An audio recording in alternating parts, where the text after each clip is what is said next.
I am State Senator Tony Hwang, and I have the privilege of moderating today's town hall. The title is Overdevelopment, Housing and Local Control, what House Bill 8002 and what 830G means for our communities, and how do we understand and learn to adapt to the current law.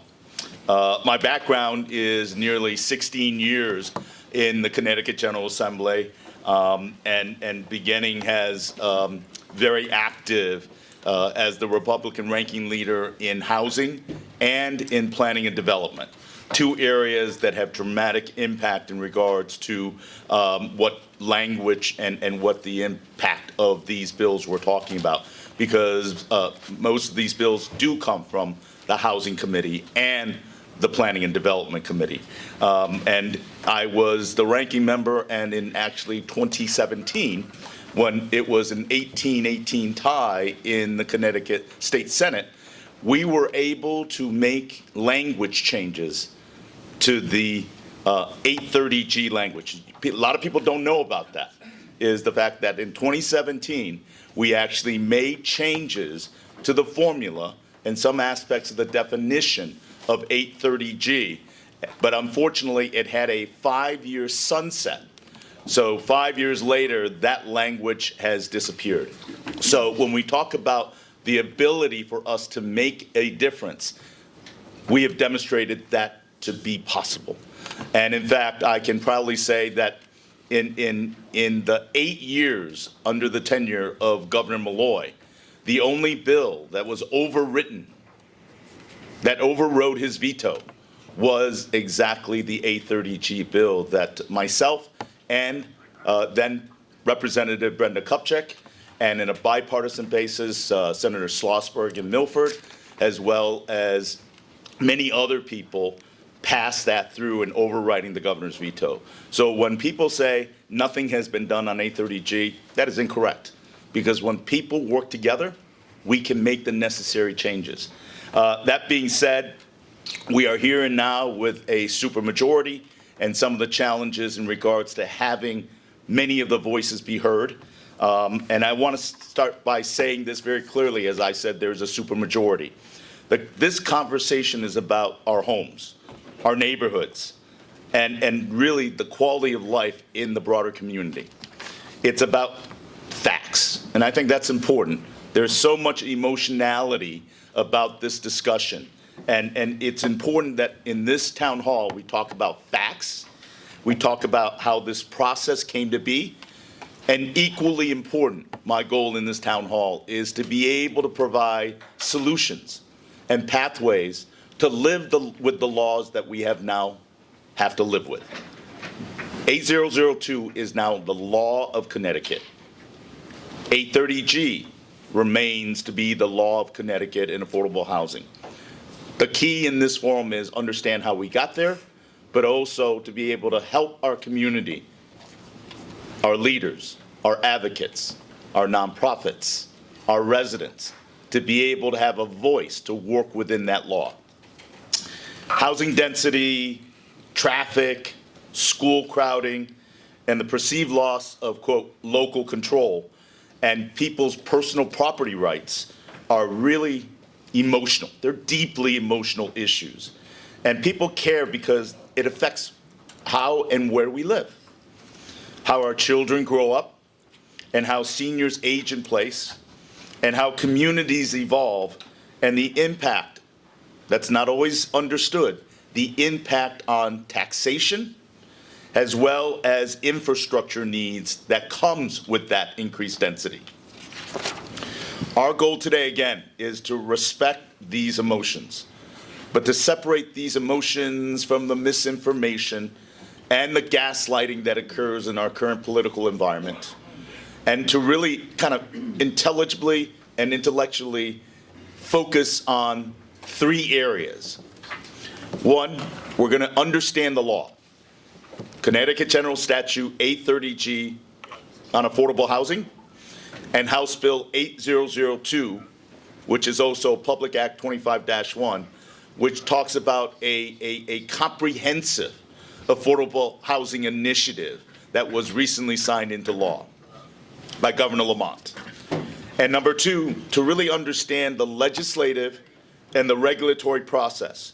For people to understand how these decisions were made and how they can be changed or improved to have more engagement, transparency, accountability, and respect for the people that are impacted by these laws.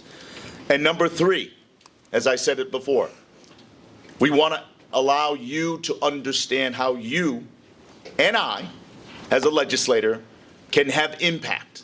We can't just simply throw our hands up and say, that's it, there's nothing we can do, and play the blame game. Okay? So as residents, as advocates for local and state officials going forward, my hope in this plan is that we come up with viable solutions and pathways and initiatives that you can get behind. So I'm going to introduce my panelists, and I'm so grateful for them to be here. We have State Representative Tony Scott, who is the ranking member of the Housing Committee, who has been on the forefront on the housing debate in the Capitol this past year. And we have State Senator Ryan Fazio, a former ranking member of the Planning and Development Committee.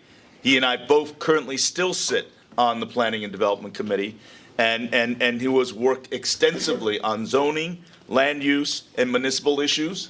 And I'm grateful for him being here, my legislative colleagues. But we also have Alexis Harrison and Maria Weingarten, co-founders of CT 169 Strong, a grassroots organization deeply engaged in local control, infrastructure capacity, and the real world and lives impact on state housing mandates on our 169 towns. For most people that may not understand, Connecticut has no county government. The closest thing we have are called councils of government. And we have 169 unique municipalities. Is it always practical? Perhaps not. Regionalization is a word that is used quite often, but nevertheless, it is part of Connecticut. And people need to remember that I believe it was in the early 70s, Connecticut actually had county government, and the people voted to remove it. Right? So again, we're going to have that conversation. And I also want to acknowledge former Housing Commissioner Yvonne Klein, who is also present in the audience. Are you still in Darien? Yes, ma'am. Thank you for being here. So to all the panelists, I want to thank you all for being here and lending your expertise and thought. So here's how we're going to structure our time from now on until 11:30. This is not a partisan, and I'm glad that that former Commissioner Klein is here. This is not a for or against any group of people or housing policies. I want to be clear. I was strongly opposed to the legislative process, and I believe the overreaching language of House Bill 8002. But now it's law, and we have to learn to live with it. This is the purpose of this town hall that I outlined here. And the ground rules are, I hope that by the time that you leave today, I hope the three things will become true. You'll better understand A30G and HB A002 and what's in it and what isn't. You'll have a clear picture how the legislative and regulatory process will work and how changes can be pursued. And I hope that all of you will feel more empowered to engage constructively with your local boards and commissions, with regional bodies like the Council of Government, and with your state legislator, including all of us up here. So, as I've always said, or as my wife would always remind me, listening comes before legislating. Today is about listening, learning, and working toward practical solutions that address affordable housing needs while protecting the safety, sustainability, and the quality of life in our community. So thank you again for being here, for being engaged, and for participating in our representative democracy. And beginning my panel discussion presentation, I'll have the Connecticut General Assembly perspective. With that, let me begin by asking Representative Tony Scott, the ranking member of the Housing Committee, to offer his slide presentation and to really frame what A30G and what 8002 is all about and how they were adopted and what questions and concerns they have raised for communities like ours by walking through his PowerPoint presentation. So, Representative Scott, thank you for being here. Thank you. You want me to take the mic? Is that Yes, better? sir. Thank you, Ryan. So thank you very much. I was not I was expecting a crowd like this today. Like, I understand Fairfield is in the heart of this housing debate. There's a moratorium in effect, as you all know here. And this is something that, as I've toured, this is about the 10th one I've done now, housing kind of forum. It keeps getting bigger and bigger every time I go to go and visit different towns. I've been to 10 all across the entire state.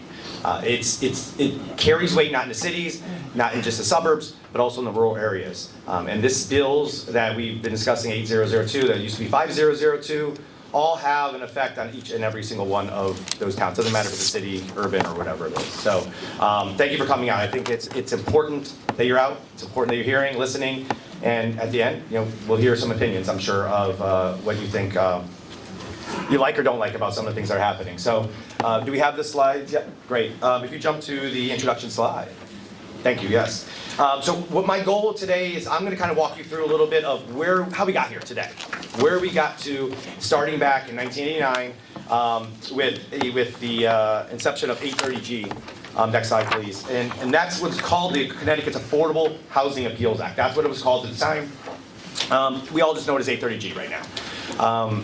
Keep in mind that the encouragement was to have more affordable housing.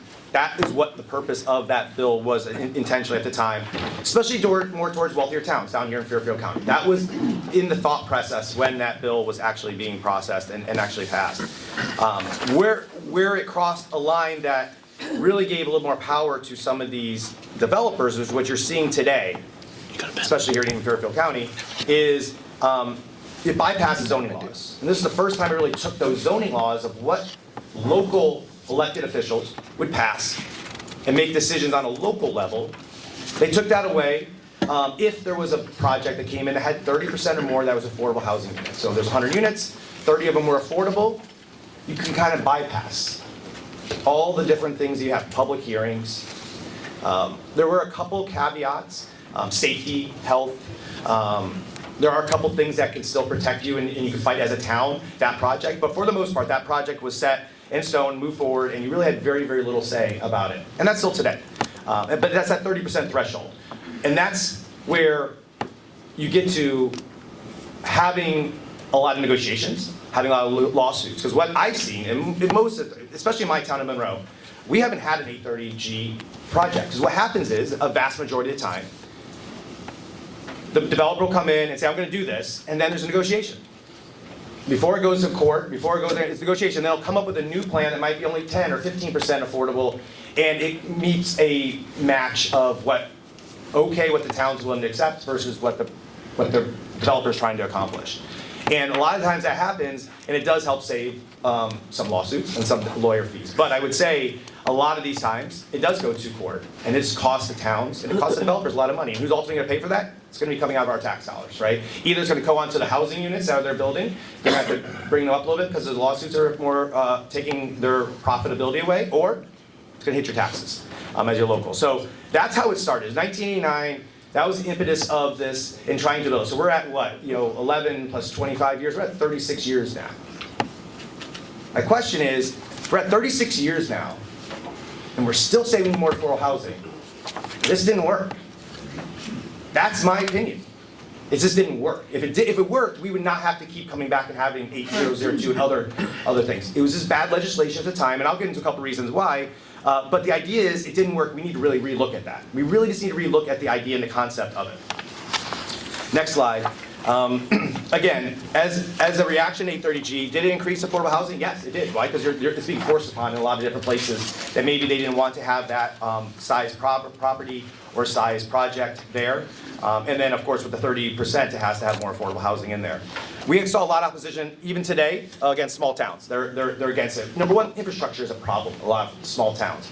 8002 does start talking to addressing that, which I do like. That if you're going to force something down someone's throat, it is nice to be able to have some support behind it financially.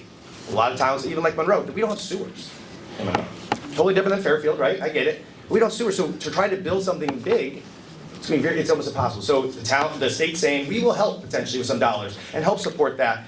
So that might alleviate some of the small towns' issues if they wanted that development. And of course, legal challenges and amendments are continue to keep happening on it.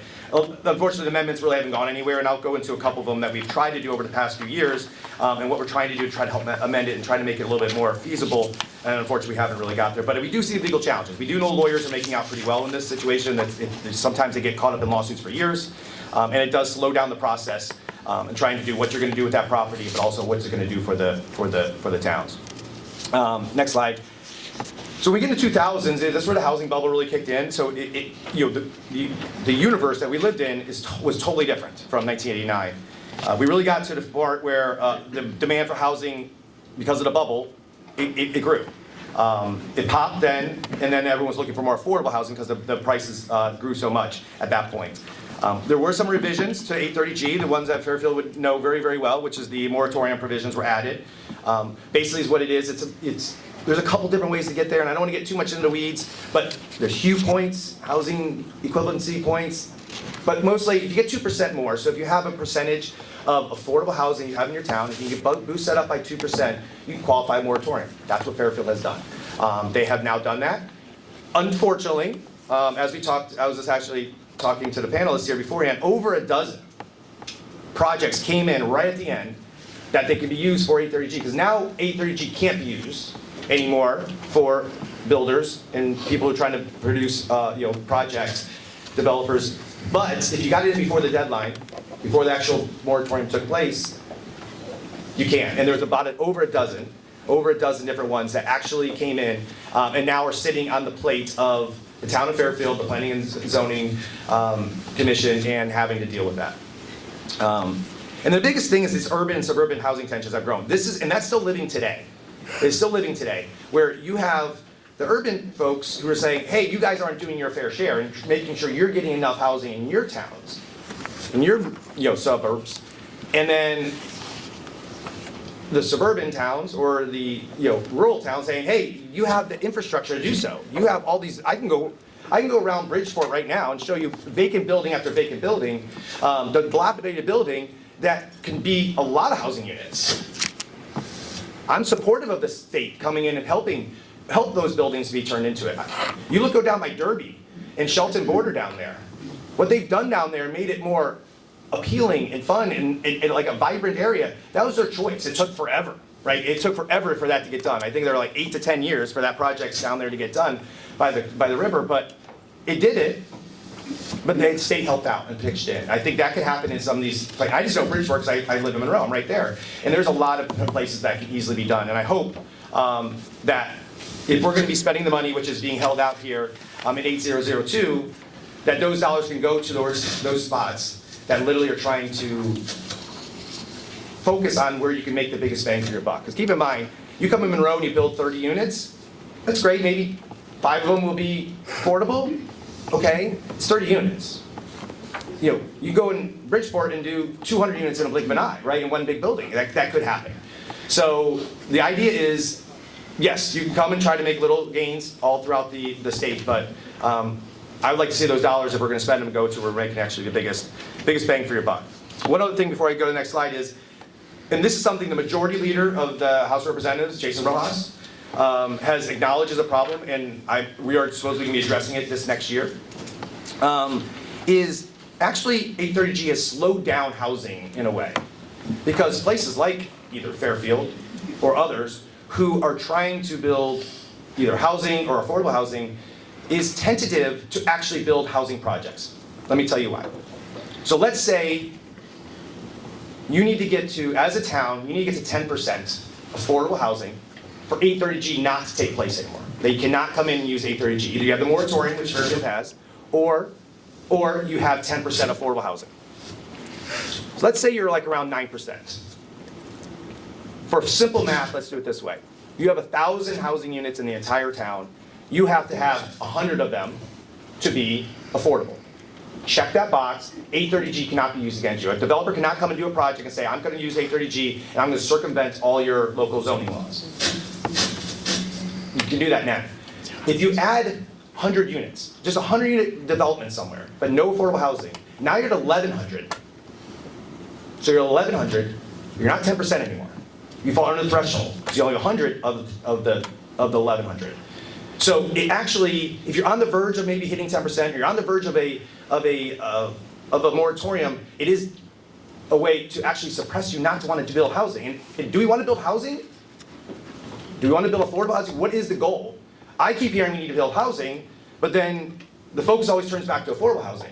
Because I think we need housing of all sizes if that's what we want. Like, it shouldn't be just one style. It should be the town, the municipality, making decisions on what does that municipality need in that locale.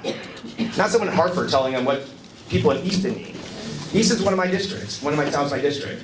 There's farms everywhere, everywhere. The only way that they're gonna get to numbers that are successful to the state is by knocking down farms and building up apartment buildings. I know character's a bad word. I know. People don't like when people say they're changing character of towns, but I would change the character of Easton. It's not what Easton's about. Next slide, please. 2010, we start getting into equity and zoning debates. Transit-oriented development, again, another thing Fairfield's very familiar with, comes into focus and starts really taking a little bit more of the topics and what they're trying to do and what their thing around, again, transit-oriented developments are basically around mass transportation, either trains, buses, and building developments around that in a way to try to limit and help with, number one, car usage on 95 or wherever, but also try to give people give a chance for transportation, get them to move around and not be forced to have to go and use your car to get around. You can do a little bit more locally. Next slide. COVID had a big impact. I know, especially Fairfield County, we had a lot of people from New York come to Fairfield County during COVID. Monroe has now had like 5 straight years of increased enrollment in our schools. We're one of the very few in the entire state. I think we're the only one that's at 5 years, but I think there's only like 1 or 2 other at 3 years of increased enrollment every single year. People like Monroe, I guess. It's great. I keep coming. I don't have a problem with that.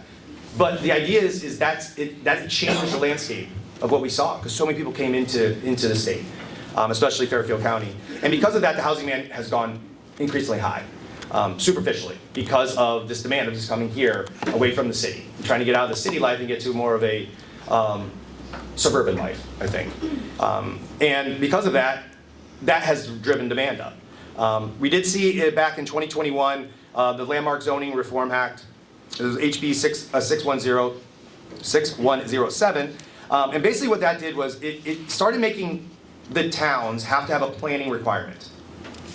We have to have it changes in 8002 a little bit, and Ray will get into that, but it really changed the idea of you have to start planning. The state's requiring you to plan for housing, affordable housing, and making sure that you are getting a report in and saying why you're doing this, and what your plan is to try to meet the needs of, I would say the state, maybe not necessarily the town, but what the state was wanting to do.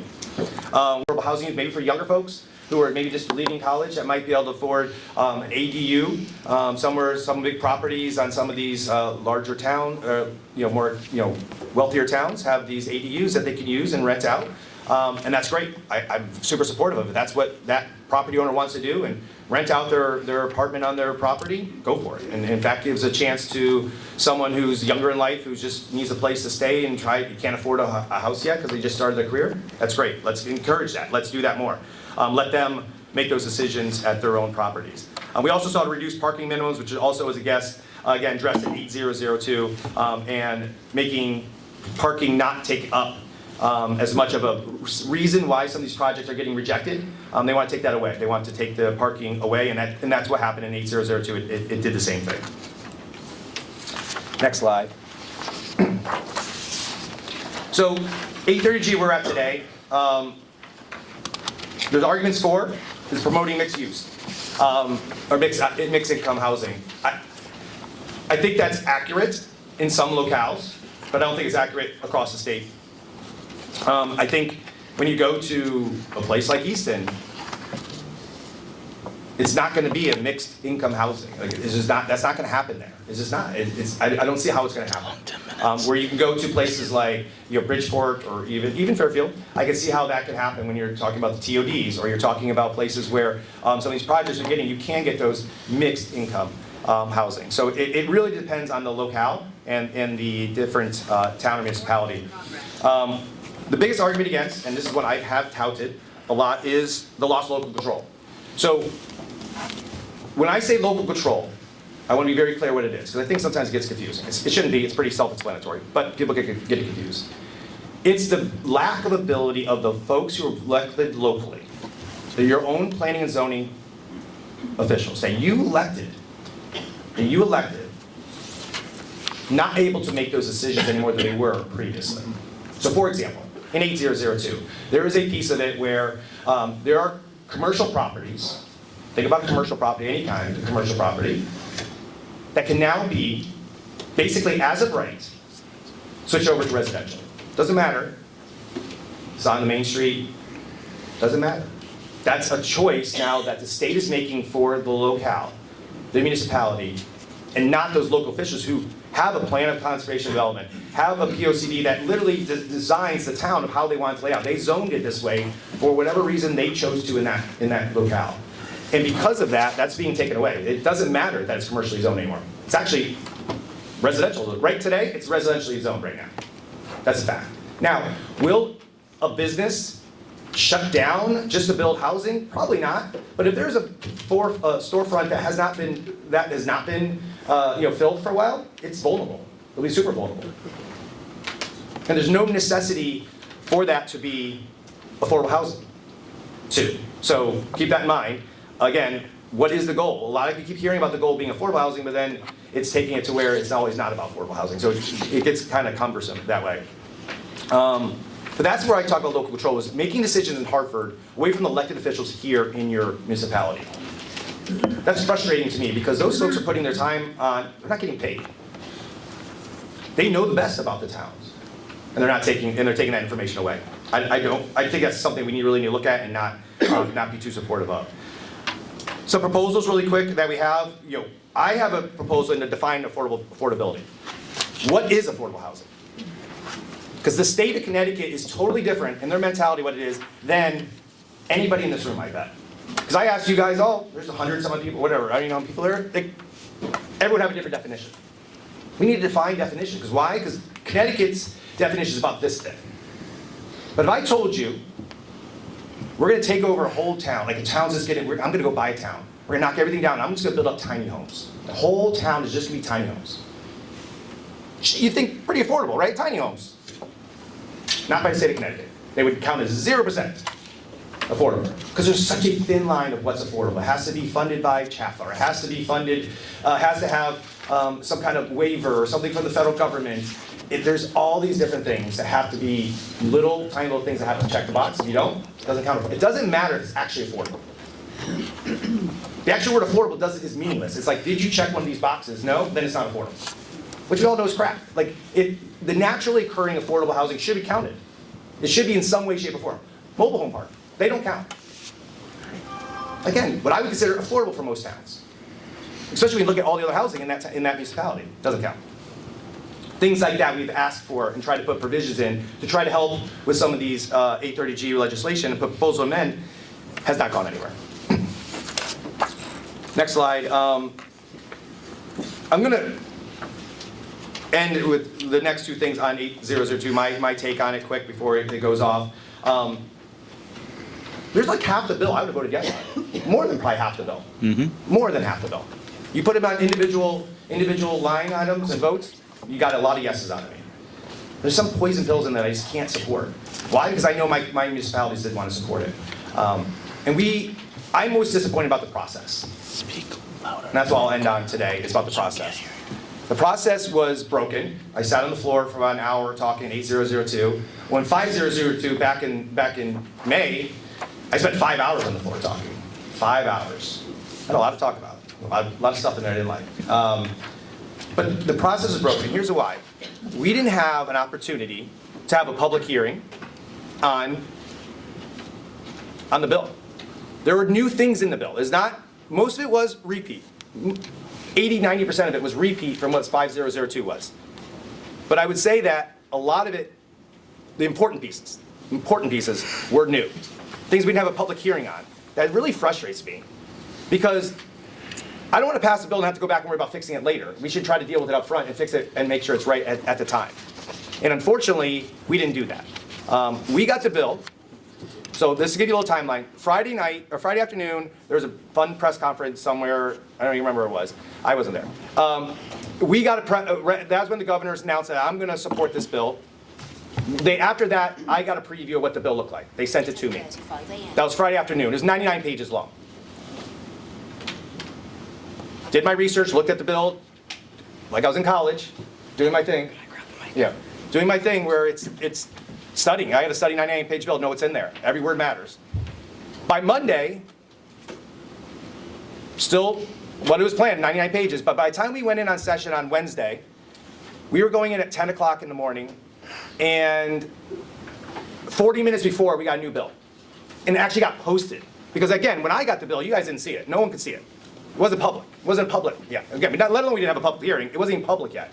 Until about 40 minutes before, we gavelled in to start talking about that bill and debating that bill.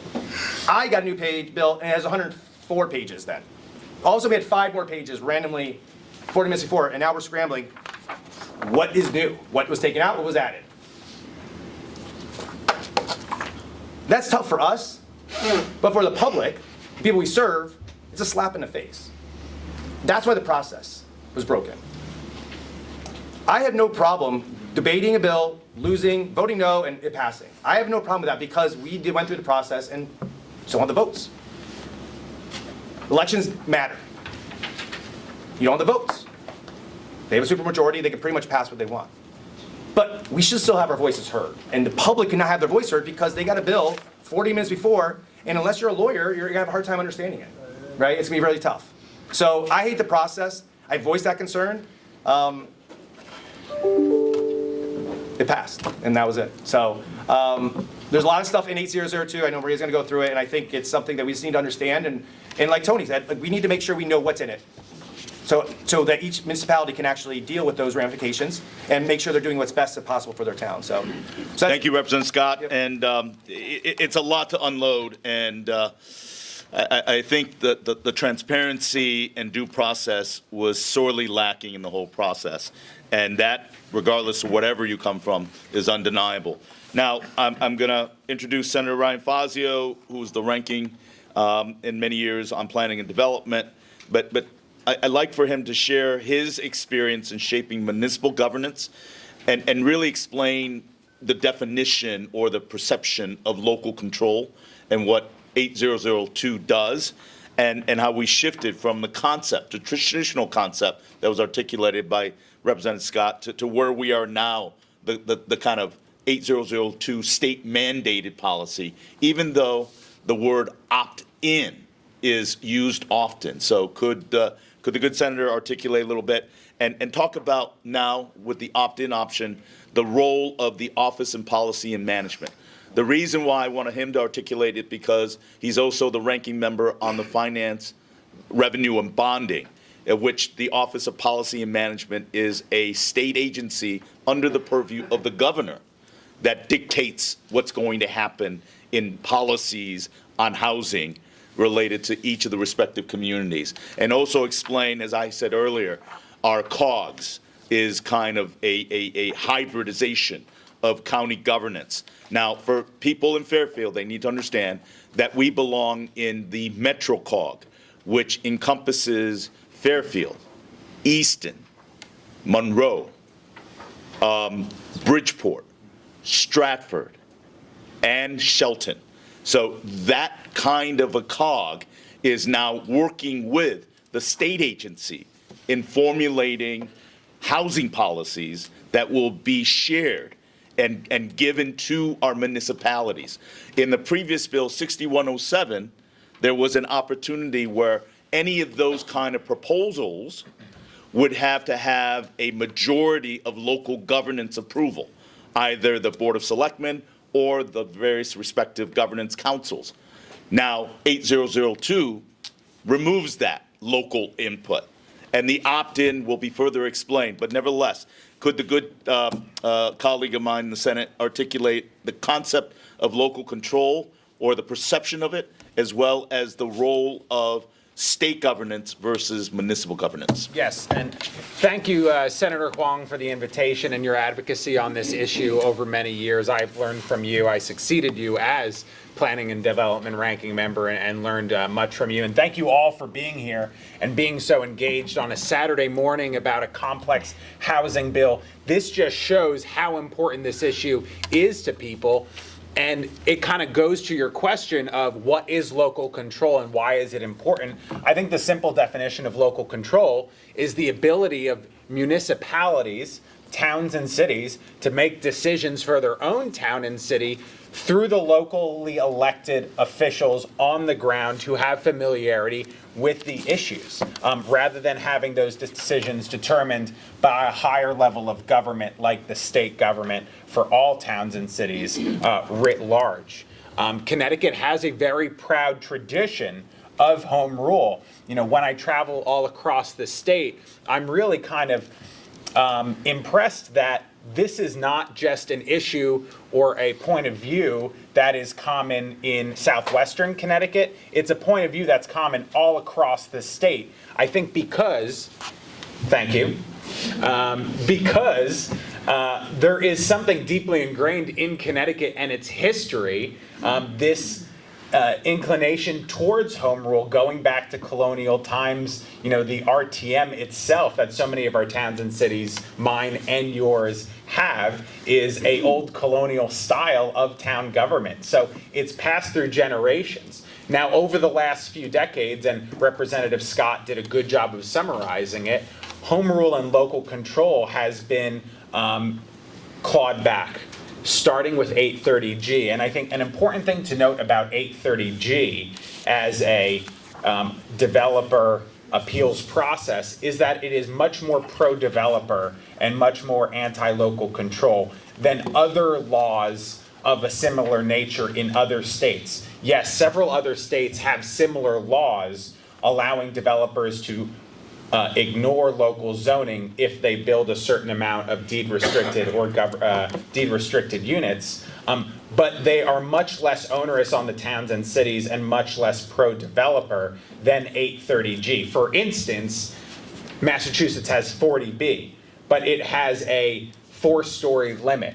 It has a limit on the size of those developments under that law, and other states that have similar laws do not give the legal benefit of the doubt to the developer. They give it to the locality. So already for the last 35 years, we've been operating in a system in Connecticut where we have a lot less local control even than other states, despite our traditions and history here in Connecticut.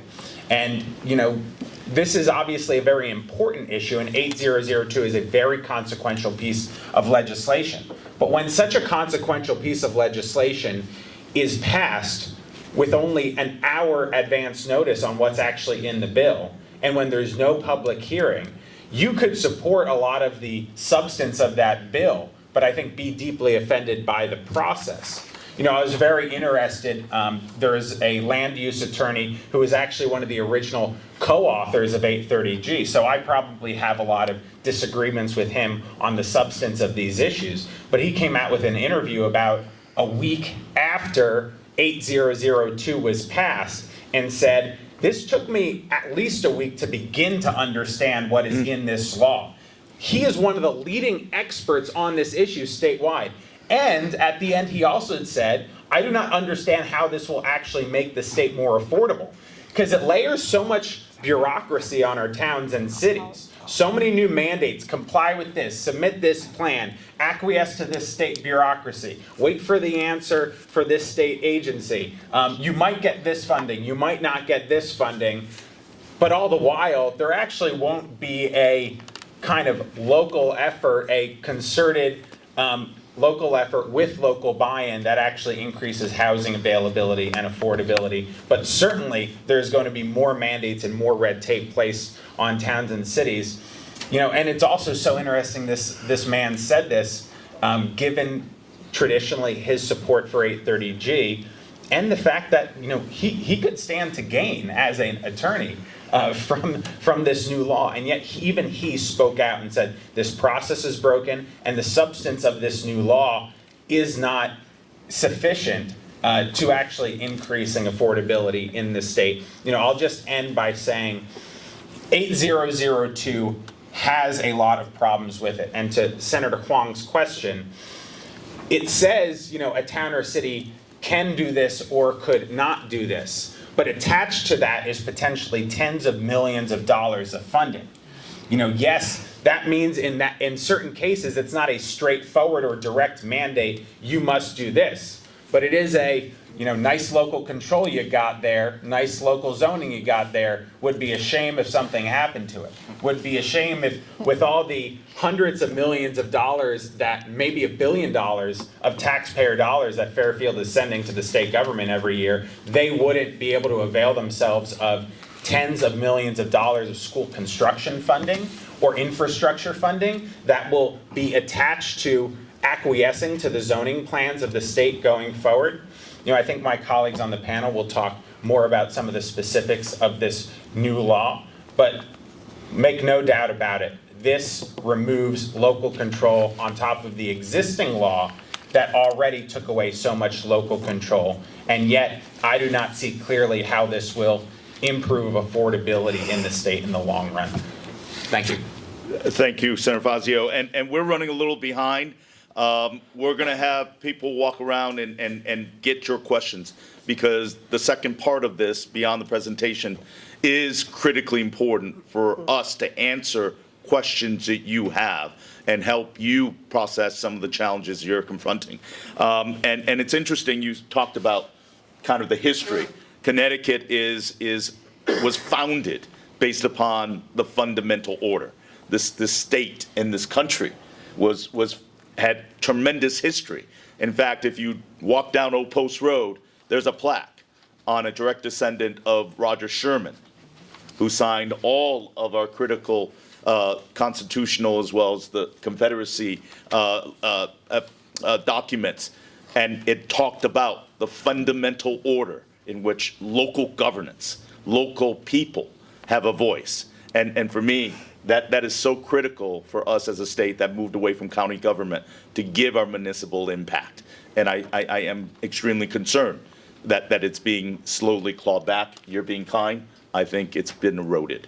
But that said, I want to be able to introduce Maria Weingarten, who will speak to the implications for municipal land use and zoning and for infrastructure concerns. We don't talk a lot about that. We talk a lot about the affordability and density and the necessary means and reasons for it, and many of them are well and noble and well-intentioned. But the consequences after that building doesn't always get addressed. So Maria, thank you for being here, but can you articulate a little bit from your experience? But please know that after we do the presentation, we want to hear your questions. We want to answer your questions and concerns. Maria?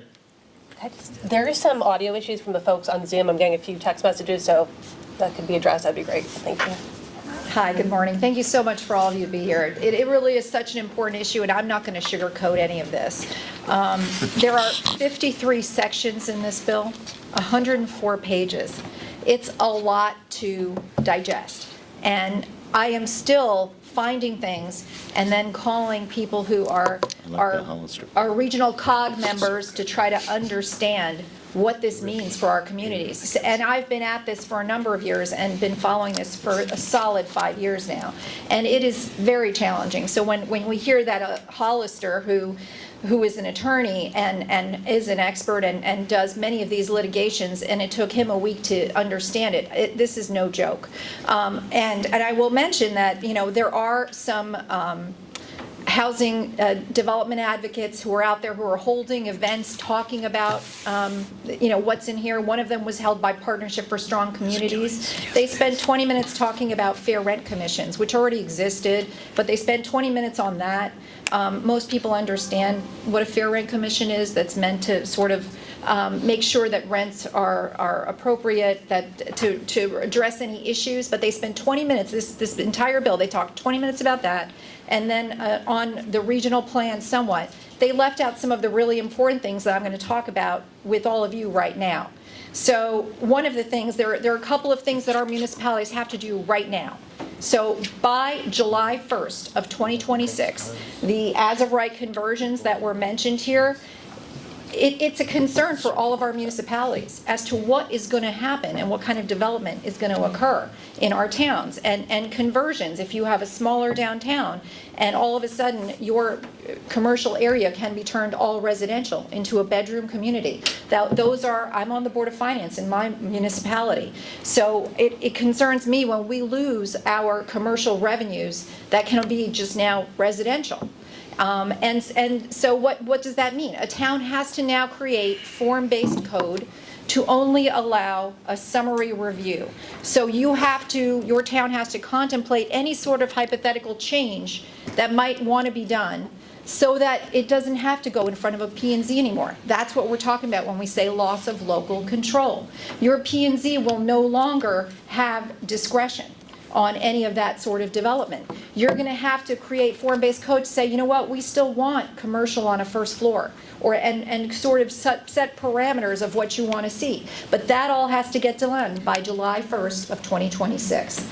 So, and that means hiring someone or working with your COGs. I understand COGs are hopefully going to be working on creating some regs and hiring consultants that can help all of our municipalities do that. It remains to be seen how each COG will do these things, but that's an important thing that all of you need to understand, and you need to reach out to your municipality and say, hey, I want you to focus on this and make sure we're addressing these conversions. Another thing, there's an error in that bill on parking.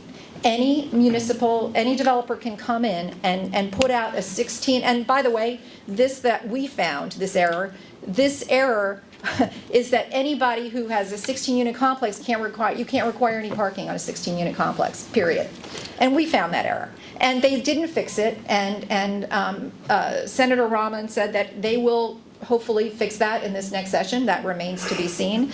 But so what do we do as municipalities? Do we say we're just not going to allow any 16-plex developments now? Possibly. Until they fix the bill? Possibly. So, and then the other thing is you need to create for parking under 16 units. You have a 8% area of your municipality where you can say, we want to require some parking. In the remaining 92% for any development coming in, it's up to the developer to decide whether they're going to offer any parking or not, on site, meaning off the road. So again, this is concerning in certain areas, in certain towns where you have a lot of, like Fairfield. Yeah, I would be very concerned about Fairfield. I'd be concerned about Greenwich. These are really important considerations. Again, that goes into effect as of July 1st, 2026. So your municipality has to pick their 8% to protect that area. And the rule is for any development under that, it's the lesser of a developer paid for study or a parking study, a developer paid for, which we've seen, at least in my municipality, my P&Zs have said, what our developers have come forward with through a consultant versus what our town has come up with, very different numbers. So it is concerning. Again, you're letting the fox in the hen house to decide how much parking, essentially. And so that's the problem here. So those are just a couple of the things that have not really been discussed by those who are housing developer advocates. It sort of reminds me when the bill passed back, the other bill that was mentioned by Tony Scott, where it allowed towns to opt out of ADUs and opt out of parking max minimums that they set up. And a lot of towns didn't know it, and they missed the deadline.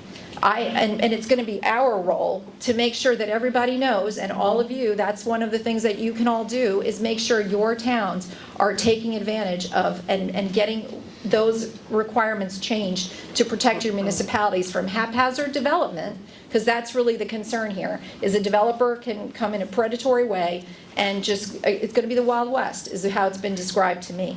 So you want to make sure that those regs are put in place by July 1st.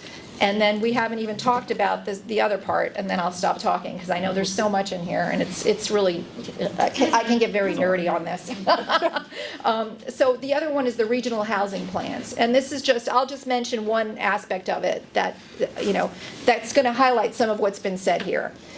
In 5002, it said that, it told you what your number was for your fair share. right? It said, okay, here's what you're going to have to give, in. And for many towns in Fairfield County, that came close to 20% of your current housing stock, which is not a small number for many of our communities to come up with that number of affordable in and of itself, or to plan for, I should say, not, that's what we're talking about here, is to plan for, to redo your zoning, up zone, to create opportunity for these units to be built. 8,002 now, and within that, it said that 5 municipalities, 5 poverty cities, that's what it came out to, five municipalities that have poverty over 20% were exempted. What got snuck into this bill with that 1-hour notice, what that said that the bottom 20 don't have to do this, the bottom 20 municipalities. So, and it's based on their angelic score, which is their average, it's a number of your grand list annualized based on the wealth fact. It's your grand list divided by your actual income levels and everything. So it just calculates the wealth of a community on a per capita basis. And they've literally taken the bottom 20, and I added up what the bottom 20 population is. That bottom 20 population represents 30% of our state's population. 30%. So now you're going to have OPM, which is, as we discussed, a bureaucrat, coming up with a top line need within the state. And they're going to say, based on some arbitrary factors of cost burden, of other factors of growth they would like to see, and then they're going to somehow allocate that number, and it's not clear yet because the bill doesn't delineate any of that. That's again going to be decided by OPM as to how they divide that number between the 9 regional governments that are called COGS. And then our COGS, which again is a brand new concept that never had a public hearing, those COGS are now going to determine how much all of our towns should get for a affordable housing goal. It's another word for a fair share. But those 20 that represent 30% of the population, they're not going to get a goal. Only the other 70%. So how's this going to work? It's not clear in the bill. And again, we have until 2028 to start seeing some of that. We won't know what that top line number is and what the division is between the 9 of 2026. But that's when we're going to start thinking about what's happening here and how is that going to be then allocated among maybe just the other 70% of the population to cover a statewide need if these other municipalities don't have to be part of that and don't have to have a goal. So I'll leave it at that. Those are some, sorry, I didn't mean to alarm all of you, but these are the concerns that keep me up at night till like 1 a.m. reading the bill. So. Only 1 a.m.? Only. Thank you, Ms. Weingarten. Now next is Alexis Harrison, a former Fairfield Planning and Zoning Commissioner. She'll share her personal zoning experience and her familiarity of 830G and the recently passed 8002 and how it'll affect our community in Fairfield. And also, we talked a lot about, in addition to the density and the impact on personal property, and the consequential impact on all taxpayers on infrastructure and services increase, and increased congestion in our roadways. But another area that doesn't get a lot of consideration that is dearly important to me, and Ms. Harrison has done a remarkable advocacy, is environmental sustainability. We live on a coastline, a rising sea level, more reoccurring 100-year storms that affect us. There's a real concern in regards to increased density that impacts our environment that does not always get addressed. So I'm grateful for Ms. Harrison and her work in the Mill River restoration with Joy Shaw. That doesn't always get considered when we look at density. So Alexis, thank you for your service to the town. Great, thank you. Can you all hear me if I don't have the microphone? 'Cause I'm not sure if this is working. I think you can hear. Is it? Okay. Yeah. Okay. I have a loud voice. My family says I do. It's great to be here, and it's good to see so many people here engaged on this topic. I know land and housing is a big issue. It's great to see some of the commissioners I have served with, Commissioner Delgado, good to see you, Commissioner Braun, and of course, Chair of the Affordable Housing Committee. I see you in the back. You've done amazing work. I do want to say one thing which has been lost, I think, in the conversation up in Hartford is a lot of our local towns, like Fairfield, have done a lot of hard work to create a diversity of housing. I sat on the zoning board for 4 years, and I would say we changed our regulations several times to allow more density on 1-acre lots, for example, throughout the town. We have a very robust transit area in the Metro Center with scores of apartments. In fact, we have 2,000 approved apartments in Fairfield that have yet to be built. So we are doing the hard work. We were one of the first towns in the early 80s to create an affordable housing plan. We had a housing shelter in the 80s called Operation Hope. So we've done a lot of work, and we recognize the need to create diversity of housing, and I think we all want that. I know we all want a thriving state that's affordable and attainable for all. So I just want to mention that. And Tony, you brought up a great point about preserving open space. That was one of the reasons I got involved in my neighborhood was open space. In Fairfield, we have 13 acres of preserved open space. That took about 55 years to create, which was a relatively slow time. And in my reading of the bill, only land that has an easement or protected by wetlands is really protected from development. So basically everything else is kind of open for development and for various dwellings. So that's something that we need to think about as a town. I think maybe our zoning commission may need to think about creating regulations about that. Maybe we want to preserve 8% of open space, more of that coming up. But that's just something that's really important to me. And I see many of you here today. I sat in the zoning commission. There were many public hearings. I see Mary here. You were at many meetings talking to protect your neighborhood against some bad projects. And in this bill, gets rid of public hearings in many cases. They have this thing called summary review, which is essentially as a right. So that means a lot of, for example, what Representative Scott talked about, this conversion from commercial to residential, that would just get a rubber stamp by the front desk by our zoning officials. You could not come to a public hearing and raise, your concerns or perhaps you like that. For example, we actually had a 830G development application a few years ago on the post road right by the community theater. I think many of you voiced your opinion about that. That was, that is the very heart of our town. And that would have been all residential essentially in that area of town. And it actually called for a zoning change up and down the post road where you would just essentially have residential. And we said, that would create basically a ghost town. Our economic vitality area would be gone if that regulation came to pass. It ended up getting denied for other reasons. But that is very concerning to me because I learned from the public when I was on the zoning commission, hearing from you. You're fact witnesses in many cases. So getting rid of public participation to me is very scary, and I don't think that's really going to, do well for our community, which is very engaged, evidenced by this forum today. And if we do create more housing, we have to think about our school system. We have to think about infrastructure. I know many of you have issues with the traffic already. Black Rock Turnpike, if you drove there even this morning, it was pretty crammed. So I think there are a lot of things we have to think about because zoning is not just about housing. It's about modulating development in a community, making sure there's not a gas station in the middle of a neighborhood. So I think zoning oftentimes gets a bad reputation, but zoning is there for a purpose and it also protects our environment in many ways. We're kind of the stewards of our land in that regard as well. So I will pause there, but thank you for hosting us. Well, thank you, Alexis. While I'm collecting the questions, and it's remarkable to see the engagement, the amount of questions that we're getting, and if the panelists is okay, if your schedule allow, we want to be able to get to as many questions as we can. But in the meanwhile, while we're collecting questions, could you share the law of the land signed by the governor, timing-wise, the day before Thanksgiving, is now the law, and it will be implemented. It'll impact our communities.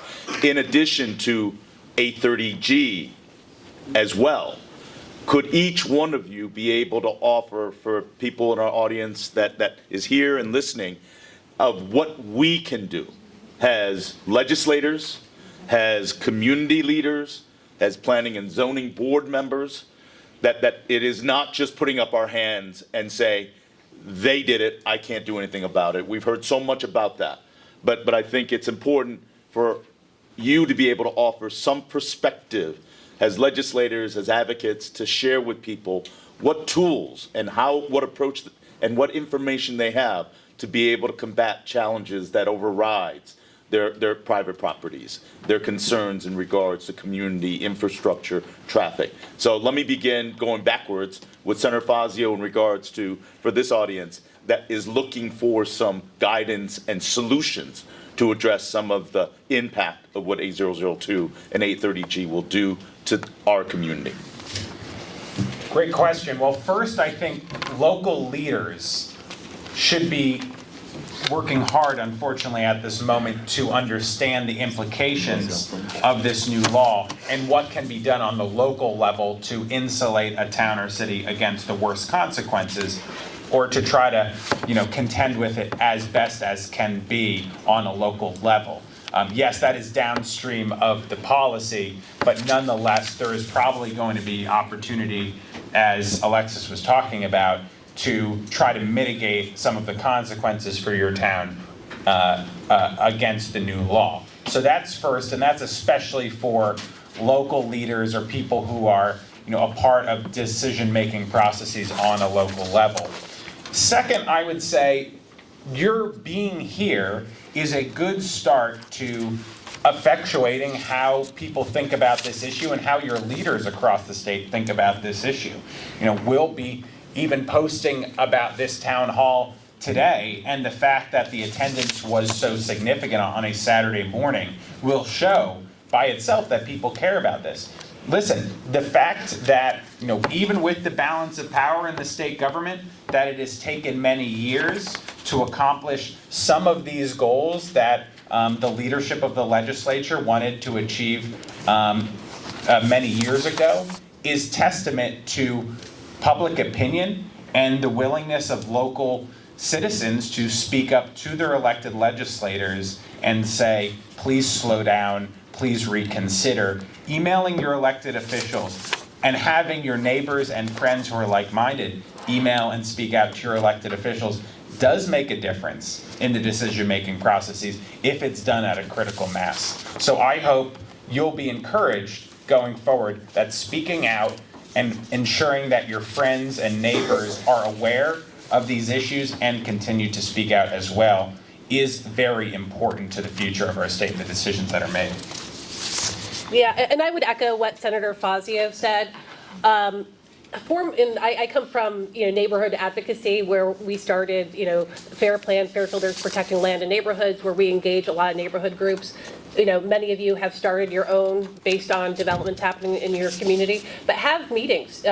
Start talking about some of these premises that are in this law that we will have to be addressing.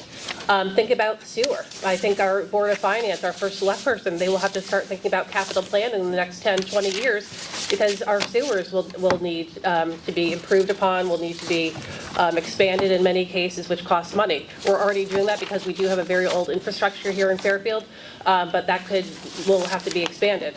What about our roads? Our roads are quite crammed right now. We need to think about how are we going to deal with more cars coming on our roadways. So I think there's a lot to think about. I think we need to have more engagement and conversation with our legislators, with our local municipal leaders, because this is the law of the land, and we're going to have to figure out a way forward and how this is going to be, how we're going to deal with it in Fairfield. I would say number one, vote. Always vote. Your local elections matter, your state elections matter, and they have consequences. And critically look at whether your representatives are actually voting for your interests or some ideological agenda that is not about your community and is not protecting your rights, your property rights, your voice in process.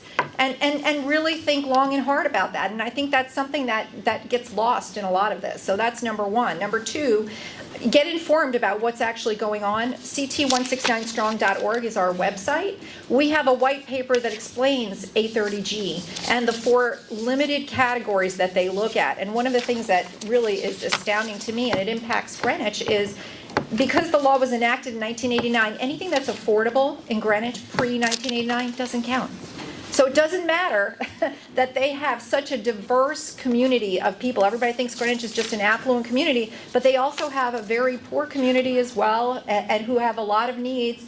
And they are all taking advantage of affordable housing that is existence now and has been, but they don't get credit for any of that either. So again, this is such a, and when it was discussed in a roundtable, they said that, well, we used the reports that were available at the time, and that's how we created this 4-category report.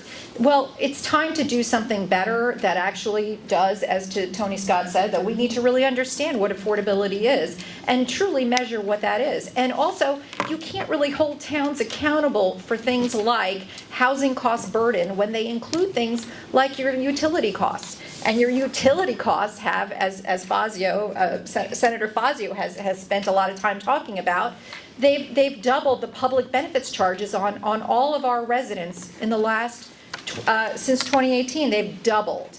So those increase your public benefits charges so that it increases your housing cost burden. All those unfunded mandates that are coming down, and those wants from legislators in Hartford that are pushed down, and then they tell the municipalities to figure out, like now, this form-based code, that's going to be a cost that potentially is going to be assumed by all of our municipalities statewide.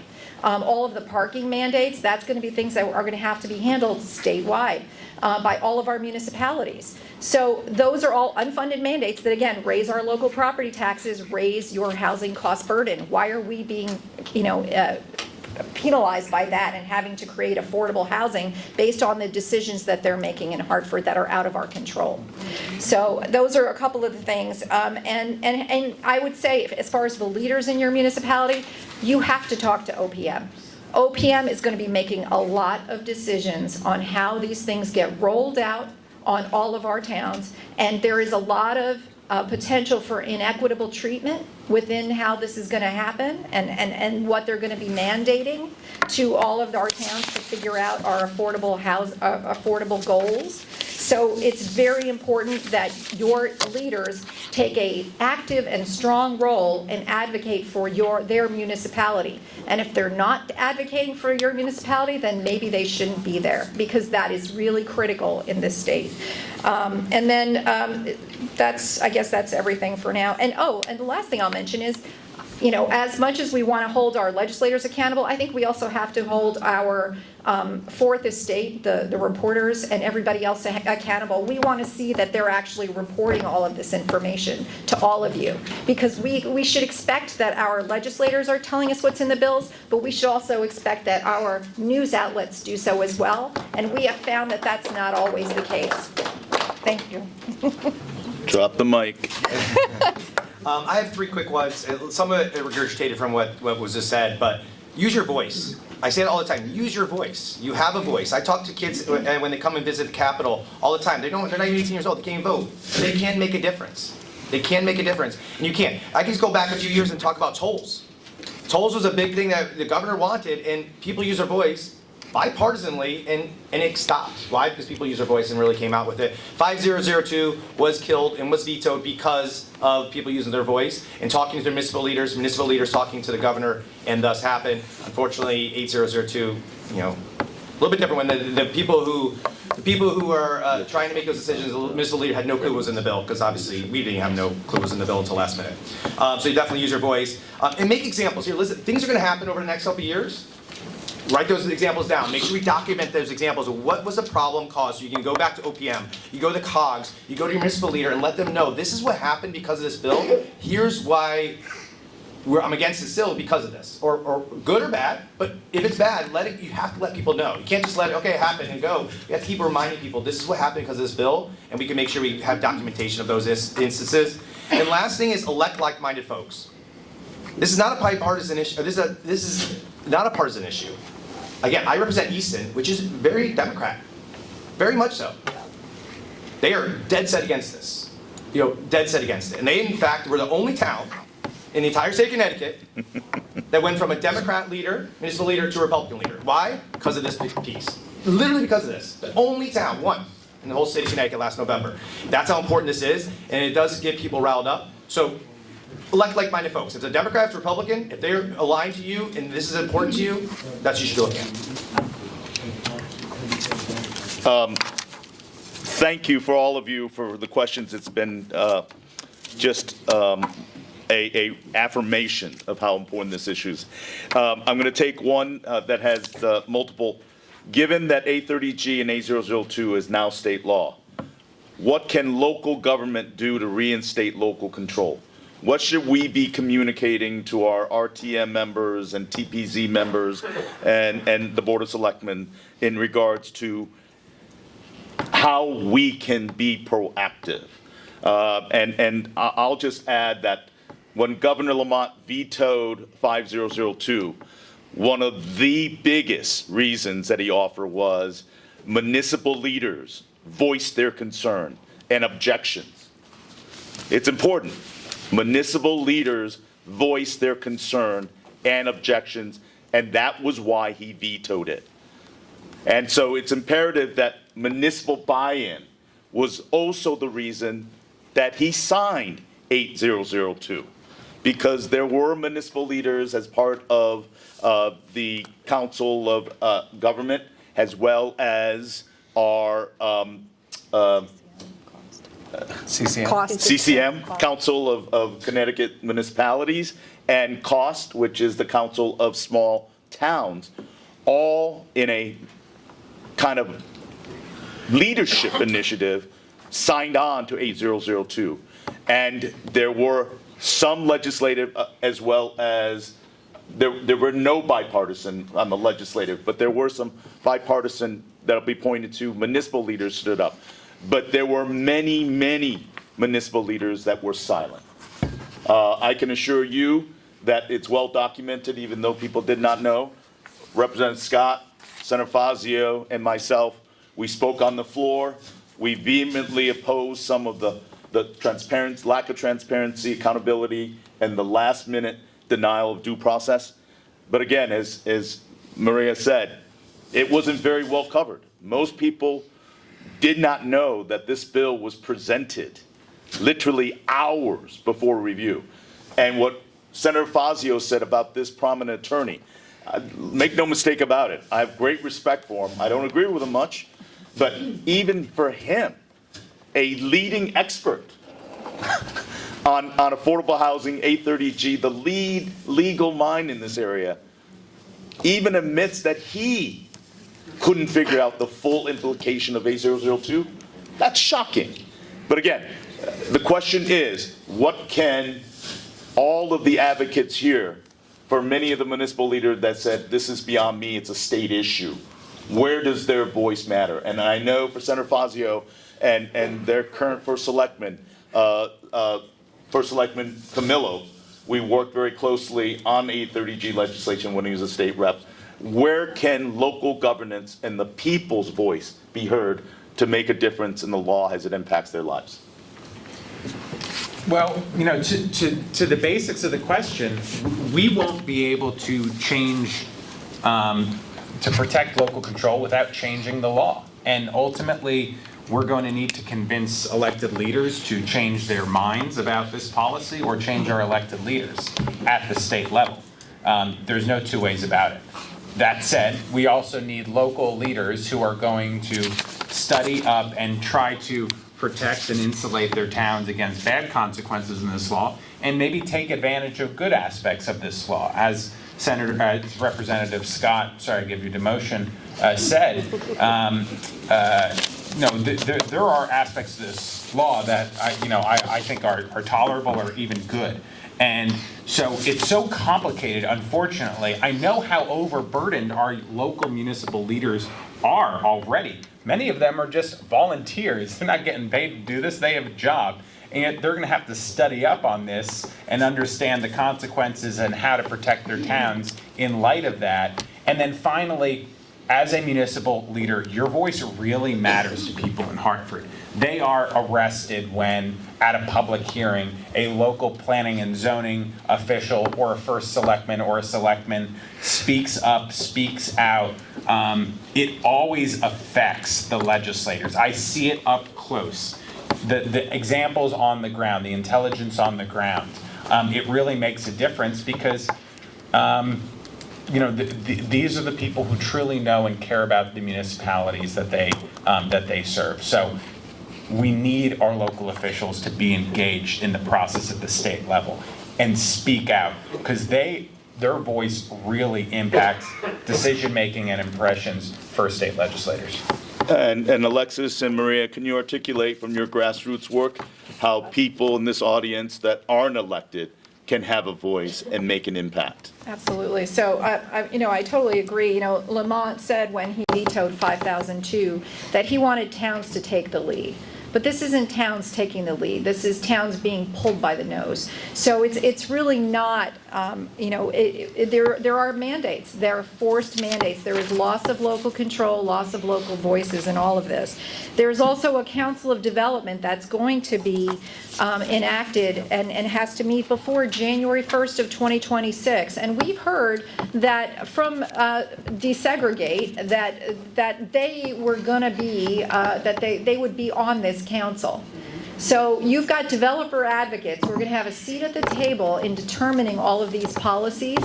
Where are our local municipal voices that are going to be part of this? Because that was, Pete Harrison said that statement in an interview that he had. So those are some of the things that you need to start to talk out about.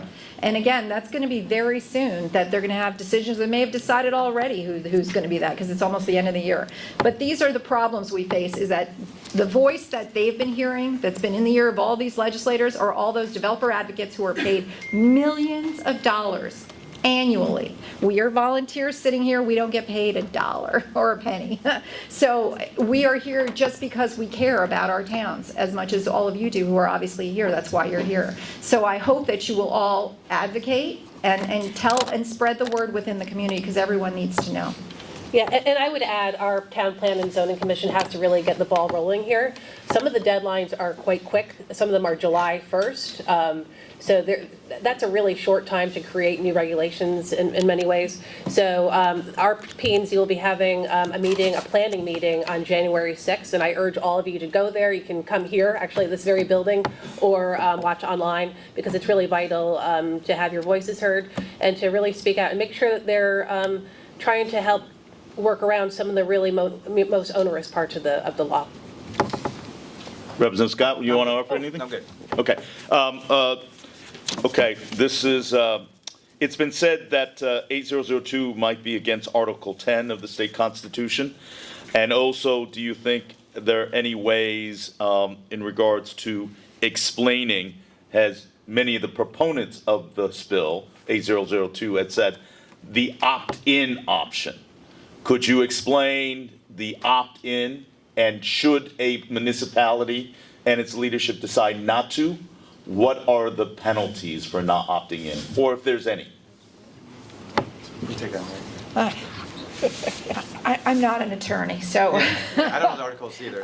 So I'm not- that's. Article 10 is it's federal, so no. Yeah. It's So- about state rights. Right, so there are a number of people who are looking into those things, but I can't, Can you talk Good about the conscience talk about opt-in, that. But and as should far a as town not opt-in, opt in? right. What are the penalties? Right, if you don't opt in, so if you don't get your goal in on time, you can lose any future opportunity to get a moratorium. In addition, if you don't have a housing goal, you will not be able to get some of these funding resources, as So has been the talked about. moratorium on A30G exemption, Right. clarify. Right, so you will not be able to get a future moratorium, not your current one. So if you're in a current one, you're fine. But if you don't adopt a housing goal, and again, there's a lot of vagueness as to how that number is going to be determined, whether a big number will be pushed down on the 70% of the population, all of that is unknown right now. And that's a frog being boiled in lukewarm water, because we're not going to know what's going on with that until 2028 or 2029. So those are long-term concerns that we should all have. But that's, the key is just to make sure that you're aware of all of these things and to advocate on behalf of your municipality. Is there any other, if you should opt out, that would impact? So it's important to clarify that one of the provisions, should you choose to opt out, is the community would no longer be eligible for a 30G moratorium. And people need to understand 8002 and its coverage is in addition to the requirements of 830G. It does not replace it. So for those that are confronting the challenge of 830G, you have just added the requirements of 8002 in addition to that. So if you do not qualify or do not opt in, as many of my colleagues have used as a rationale, that this gives towns greater choice, you will not be exempt from you will be exempt from 830G moratorium. What are the two other critical areas in which you will be impacted as a community should you not choose to opt in? It's like a quiz. I know the answer. Yeah, so I know one of the answers is the 5% for the housing, for school development. So Right. if you don't put in one of your plans, if you don't put a plan in, you don't have the action ability to get 5% additional for school funding when you're doing school construction. School construction. So, I mean, it's 5%. Hey, like, it's your tax dollars, right? So it is helpful. But what I worry the most about something like that is that's where we're at today. And I've heard Majority Leader Rojas say a lot, there's no teeth in this. There's no teeth. We're not hurting you really. Okay, a moratorium maybe, okay? You're not gonna get 5% extra like other people will get a bonus for filling out their plans. But my worry isn't today. Talk to me in 5 years. Talk to me in 10 years. It's gonna be a slippery slope. I worry that they can just easily come in a special session at any point, just like they just did, and put teeth in there. We've heard Senator Looney say many times publicly, he wants affordable housing tied to your schooling, school funding. He's said that publicly. This is not me making it up. This is what he said. He can stand by his words. Now, that is not the case today. Let me clarify that. It is not the case today. But I worry about 5 years, and I worry about 10 years, if all of a sudden your funding for your education, your kids, is going to be tied to how much affordability housing you have. It's dangerous. That's my worry. So that's I don't remember what the other one, but the 5% was the school construction. I know was one of the other ones. Infrastructure. Infrastructure. Yes. Funding. Oh yeah, the funding. Yes. Yeah, and that's where I did mention that earlier. I did talk about that earlier, where you could help with like things like Monroe doesn't have sewers, so they could help do that, different things. A lot of different aspects of what you need to get. Because that's what the plans are. The plans want, but they're very detailed. These plans are going to be all available land that you have to develop, and why haven't you developed? What's stopping you from developing more? And you need to list it all out, and then they're going to look at it, put it all together, and say, okay, well, we'll give you $10 million to do whatever, and now you got to go do it. Because we're going to give you the $10 million to make it accomplished. You can't use that as an excuse anymore. I would just be skeptical as to where that money's all going, because again, remember, that 30% of the population that is excluded, they're the ones who end up getting most of the money in all of the vouchers. They get all the housing vouchers. They get probably over 75% of the housing vouchers. They get all of these things given to them. They get low-income housing tax credits that pay for like 70% of a project. They get the 9% version of low-income housing tax credits. We only get like a 30% version if we ever do those kind of programs. So they already get all that funding anyway, and now they've just been excluded from having a goal. And so they'll probably be qualifying to get all these funding resources too. And as we know, Connecticut's limited in its funding resources, so who expects that this money's actually going to be available anyway? It's close to 11:30. If it's okay by the panel, if you could stay. There are many questions. And thank you all. You're welcome to stay as well. The question is kind of interesting, is that with our councils of government and the kind of regionalization that's occurring, and I think one of the panelists articulated where the president of the Senate, a very influential voice, talks about the idea of regionalization. And regionalization is a interesting concept in regards to shared services, offsetting cost. But Senator Looney has also articulated that regionalization looks at schools, that looks at shared services, fire, police. This kind of a regionalization and OPM, as well as COGS, kind of dictating what's happening. What are your thoughts on the impact of possible regionalization as a result of this legislation? Mr. P&D?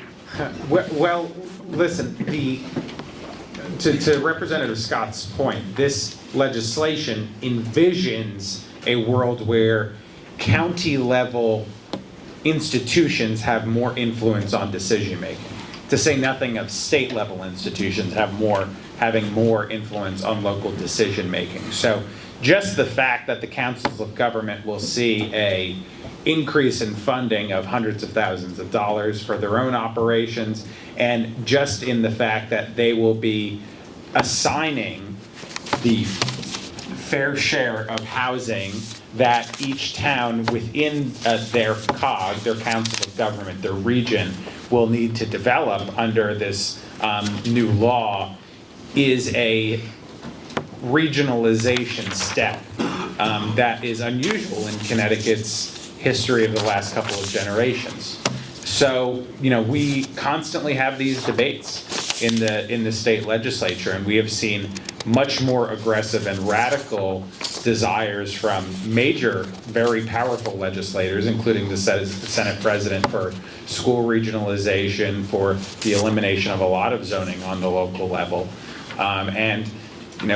This is certainly a step, but a smaller step in the direction of more, not only state control, but regional control of decision making. I think in many of our councils of government on the regional level, we're very happy actually with our representation. But as those become more large and more empowered organizations and institutions by the state government, it's not guaranteed to be that way. So this is certainly a step towards more influence on a county level or a regional level, which again is unusual in Connecticut's modern history, especially since Connecticut voters chose to eliminate that level of government generations ago. This is kind of a combination from many of the advocates. It may be more appropriate now Alexis is no longer on the Planning and Zoning Board. It's a combination of what do you see in regards to advocates and community and residents can do in some of the challenging projects, such as Reef Road that looks at flood zone control that is being ignored, Black Rock Turnpike, where there is near Reservoir as well as Cricker Brook, and the density and traffic off of that, Stilson, and many of the other projects that impact. But the other one for me, I remember, is 441 Post Road. And one of the things that I have done as a state senator is to be able to ask our state Department of Transportation, because the Kings Highway Circle had been granted state grant to study density, to study traffic safety. That study, I've just asked the state DOT to ascertain if that study's been done. Because my question is, as a Planning and Zoning Board, no longer on it, how could you have approved it without considering the traffic impact and the density impact on a very heavily traveled road? Another impact is environmental concerns. I'm using 441. I've asked DEEP to consider that some of the proposal encroaches on existing wetlands. And where is the DEEP interpretation in regards to whether that impacts the Ash Creek and the runoff that could occur in that development? Again, that project, interestingly, for people that aren't aware, was a two-pronged project. The developer made the proposal to, one, develop a mixed-use proposal, and also presented a second proposal on an 830G application. I think that's an example where I think developers are strategically navigating and using the law to their strategic advantage. Could you, Alexis, be able to offer some of the insight? It's one of the biggest frustrations that I have as a legislator, when we say we need to build housing and we need to collaborate with our builders. But when these kind of proposals give you a this or that ultimatum, it really puts in a position. But also for us as a state level, and what I've worked on is how can we give a voice to many of the residents that feel overrun and somewhat helpless in not having a voice. Yeah, and many of the examples that Senator Hwang just talked about were 830G proposals, Stilson Road, Upper Blackhawk Turnpike. I think we saw 3 or 4, at least during my time. Congress Street as well, which is near Lake Hills in a very environmentally sensitive area of town, near the historic Merritt Parkway as well. So I think in many cases, I mean, I think I can speak for myself as a former zoning commissioner, I always took into account traffic conditions, public safety. With 830G, obviously, you can only have really 2 instances to deny a project, with public safety and health. But you need evidence. It kind of, the burden flips when you're on with an 830G application. We have to show that there is evidence in the record. It can't just be, based on assumptions that this would be, detrimental to life or other health and safety issues. So the burden flips, which is unlike any other regulation, I think, in the state of Connecticut. We've had strong engagement from the community on various projects, great neighborhoods. But I also just feel like I sat in this room so many times and I heard from fellow commissioners, and they're afraid of lawsuits. We're afraid, I think that's why some of them, they say, I hate this project. I know it's not good for this neighborhood, doesn't fit in for various reasons, but I don't want to get sued because that burden will be on the town. And as we've seen in many cases, they don't really vote, they don't really render decisions in favor of communities. There's actually one judge now in the entire state of Connecticut that hears all of the 830G cases up in Hartford. So there is, that decision was made, I think, a year or 2 ago, which is interesting because there was a concept that judges would make decisions that live in the area or serve in the area, I would say, in which these cases come up. So I would just I always tell people, be engaged. Your voices do matter. Unfortunately, with 8002, a lot of these public hearings will no longer, be in existence, but keep at it. Form neighborhood groups.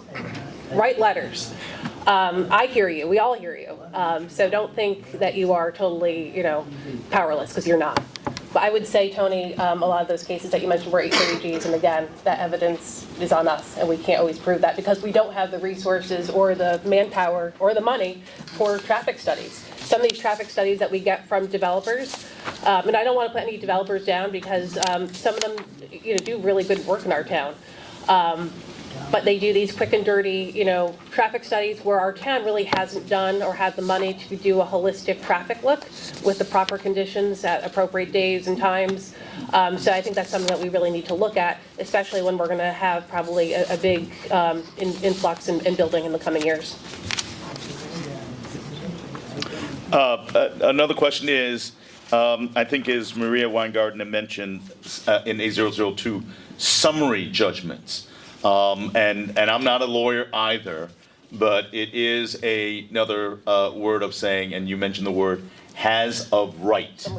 So please explain what has of right. And for many of the people that are actively engaged and have attended and all but frustrated by the planning and zoning hearings, what does has of right as a legal term or as the intent of this language in 8002 now afford? For example, as Senator Fazio mentioned, commercial property,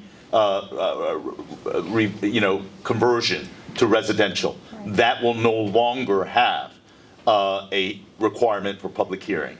And also another area of familiarity is work, live, and ride.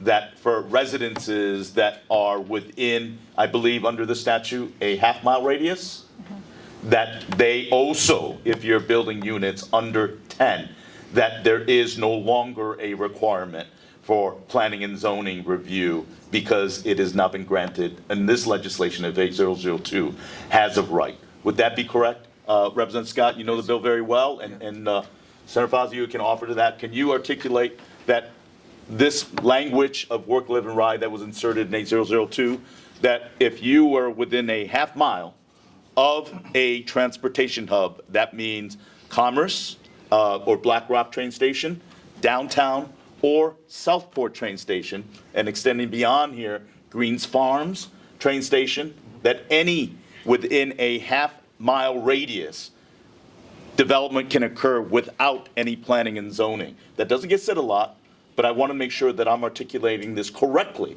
so Yeah. people understand the impact that doesn't get said often. And to be fair, Fairfield passed their own TOD, correct? So this is a decision Correct. made locally.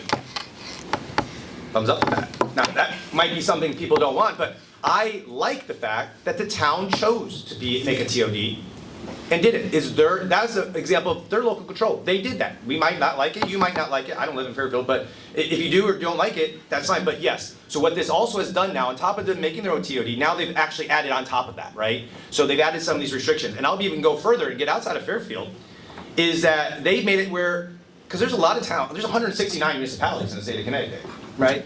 A lot of them have 0 train stations, 0 bus depots. So what they've done is now they've said if you're attached, you're adjoined to a town that has one, you can now, you're part of this.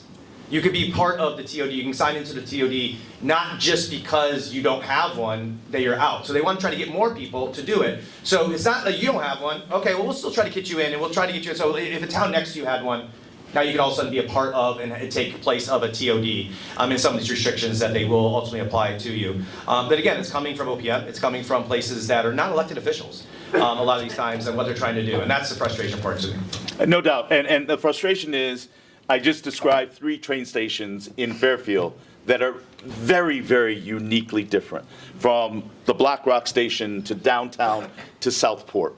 This law universally applies to all 3 of those train stations. And make no mistake about it, in representing Fairfield for over 20 years in the RTM as well as state rep and state senator, and being familiar with that, Fairfield has adopted ADU units, accessory dwelling units, on their own.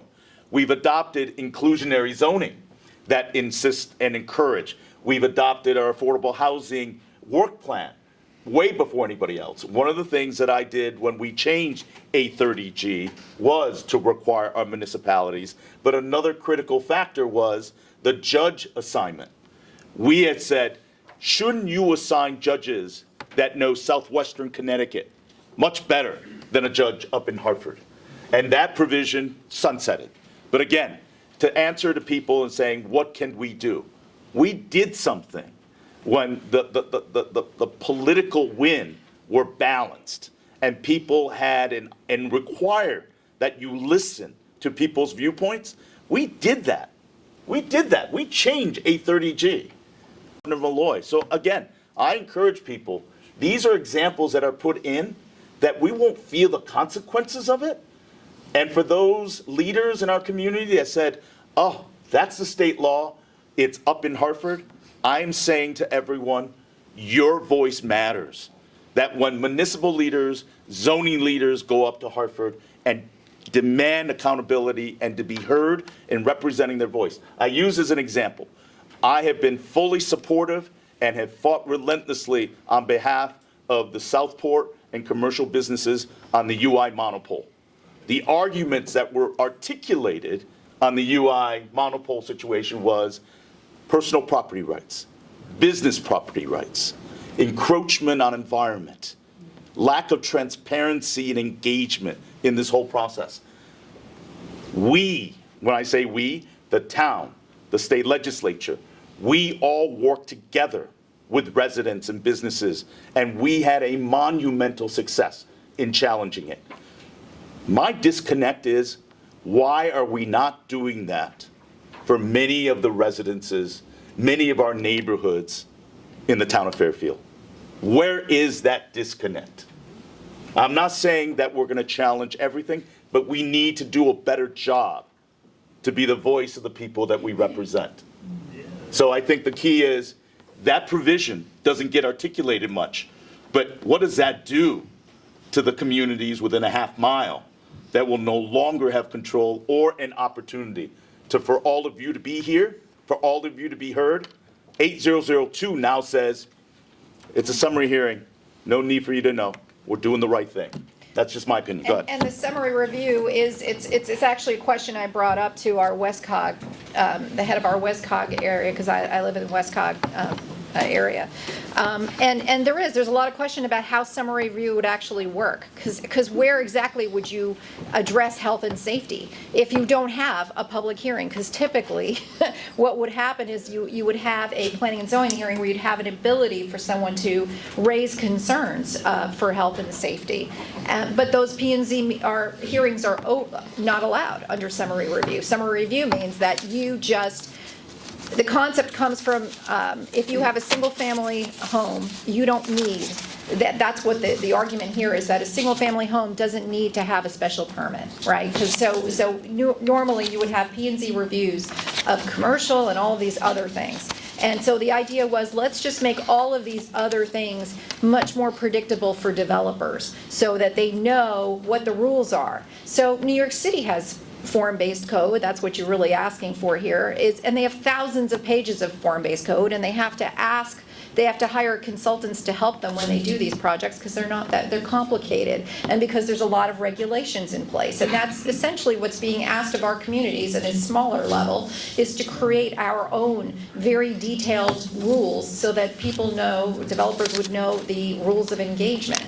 But again, what it does, though, is because land is so different, every plot is so different, you're eliminating the flexibility that planning and zoning commissioners provide, where if there is some difficulty with a property or whatever, they can find a way to do a workaround to help get a project off the ground. In some respects, this may end up costing towns more money and developers more money, and it can actually lead to a situation where we're so specifically telling people you can do this, and not this, that certain things won't get built in the future. So there's all of these unintended consequences when you rush through a bill this way. Again, you could easily have good policy that creates some better delineated code and structure for communities to make development easier, but when you do it in this way, when you pass a bill in 48 hours essentially, when you haven't had a full vetting of what's in it, this is what ends up happening, is with a lot of unintended consequences. I would like to ask all the panelists to offer a closing summary. For me, it's important. And I want to thank all of you and your patience. It's nearly 2 hours, and all of you have stayed. And by the list of questions, I cannot tell you how grateful I am to have this town hall and to have the participation and to have your voices be heard. For me, housing is deeply important. For me, as a first-generation immigrant that came into this country, that grew up in a federal housing project, and to be able to have an opportunity and the safety and the protection of a home. No mistake about it. Housing is absolutely essential. And indeed, in the state of Connecticut, we do have an incredible challenge, and some would dare say a crisis in affordable, accessible, and diverse housing. There's a plethora of needs, from workforce to being able to support those that are struggling financially, as well as those that may struggle through and fall through the safety net. Make no mistake about it. Housing is essential for people to pursue the American dream. I'm a testament to that. But I also believe that A30G and A002 is a top-down, one-size-fits-all policy that does not fully understand the unique challenges, economics, environmental, as well as personal property right constraints. And the onerous of saying, we know better from Hartford, is deeply frustrating. The implementation, if you want to see any example of A30G, over 30 years of a well-intentioned law, it hasn't worked. It hasn't addressed affordability needs. We are looking to add on to that without local input. So for me, housing is absolutely essential, and people need to have a voice. Make no mistake about it, for me, representing Fairfield, Fairfield was one of the first communities to house in this state a homeless shelter for those in need in our communities. We are the first to be able to collaborate with federal, state, and local authorities in building out Sullivan McKinney, Pine Tree, Our Fairfield Housing Authority does an excellent job in regards to how we meet the challenge. But the reality is our land prices and economics, as well as the input of 830G, creates an untenable situation that has not addressed the solution that's needed. My solution has always been, we listen to the people, we listen to local municipalities, the state comes in, and I do know that we're trying very hard at the state, but nevertheless, if you don't know what to fix, you're never gonna fix it. So with that said, I think it's important to recognize an example that I hold on to is Parish Court in our community. Parish Court was not developed by developers. It was actually developed by 3 local churches that to this day serve as board members.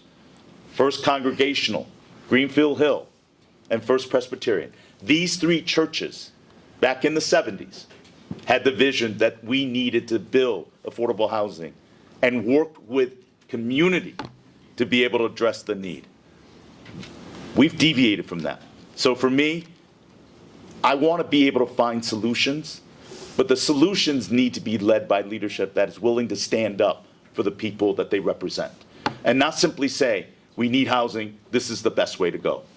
I'll always defend that. And I think the other critical part that I would say is this: you do have a voice. And when you speak up, I will be there with you. And with that said, I'm grateful for my panelists for being here, but let's be perfectly frank. It's an uphill battle. 8002 is going to dramatically impact the quality of life and how this town will become. I think the summation for me is, I hope to retain Fairfield as a town and a community in which neighborhoods thrive and not become a city. So, thank you, Senator Fazio, for being here. Your closing words? Thank you, Senator Hwang, and I very much appreciate the invitation, and I'm very, very much heartened by the attendance this morning. Clearly, Fairfield is engaged and they care about this issue, and that's something that is not entirely unique to Fairfield. It is something that is, I'm hearing all across the state, so there is hope. I'll just say this: the process was terrible, the law is terrible, but maybe most importantly is that there is a better way to do this. We can increase affordability and availability of housing in the state while protecting local control. We can do that in many different ways. So anyone who says that they're just naysayers, they're just against this, they're just against whatever, it's not true.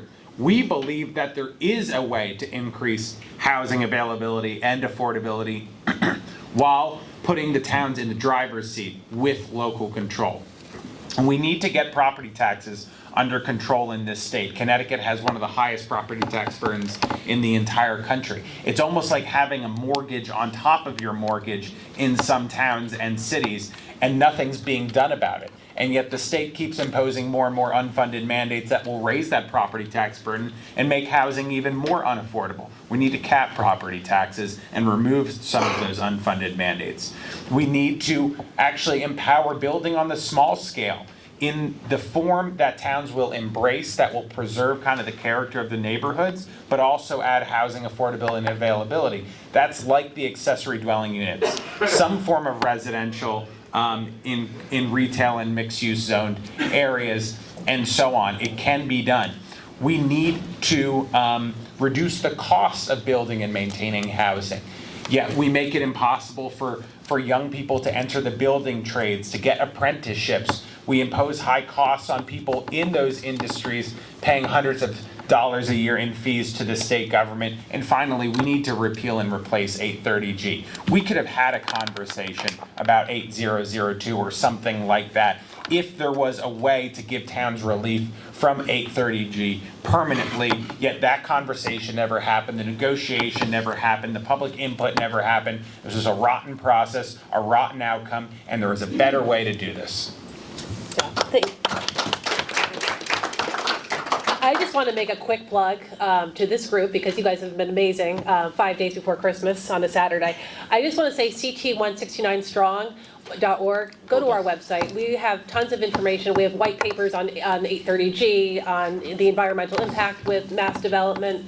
We're all volunteers. We started our coalition 5 years ago, essentially at our kitchen tables with a group of ladies and who were either state reps on their zoning board and just local citizens who looked at some of these bills that were coming to pass and saying, I don't like this. I want to make sure that we do have local control, while also enabling, good development where people have a place to live, because that is essential. We all want the same thing. So go to our website, join our coalition. We're all volunteers. Give a donation if you are feeling generous, because we do put out important information. We dissect the bills. We work with legislators and others because we all have the same goal. Again, thank you very much and happy holidays to everybody. So I would add that, you were under over 13 or 12 or 13 different 830G projects. Planning is a good thing, right? We want to focus on planning, and I think that was the original intention here, was to try to get more towns to plan strategically, to get to a vibrant Connecticut. That's what we all want. We all want and embrace that goal. The devil's in the details. That's the problem here. So what we really needed was a bottom-up plan and review, and what concerns all of us is all the top-down that's coming here, that's being set out by OPM. 802 is full of outlier policies that don't exist anywhere. Those parking policies don't exist anywhere else in the United States statewide.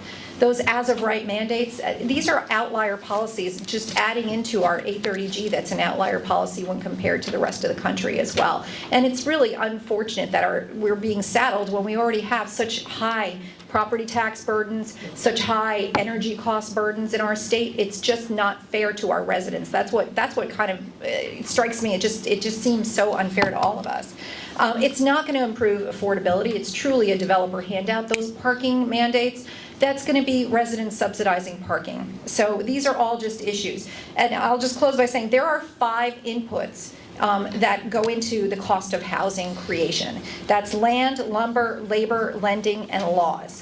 And for whatever reason, our majority leadership has obsessed with zoning to the detriment of all of the other things. And there are policies put out by these great legislators up in Hartford every single year. But when you have a supermajority that you push bills to and they don't even call them for a hearing, let alone have them called for a vote, they don't go anywhere. So again, elections matter, your leadership matters, and it's time to hold our leaders accountable. Thank you. Yeah, thank you everyone for coming out. The point that you just made is a perfect one. We had a bill in the House where we wanted to try to lower taxes on building for housing. So we have a sales tax of 6.35%. We said lower to 2%.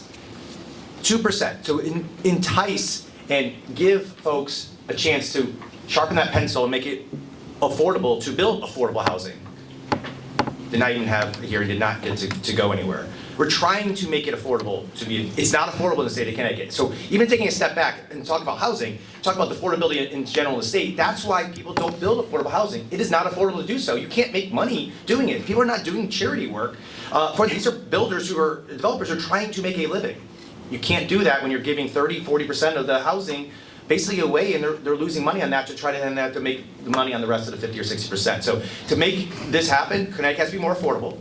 We have ways to do that, just like the little tiny example of cutting sales tax for anyone who's trying to build housing. Great, we're trying to entice you to build housing. Here you can save 4%.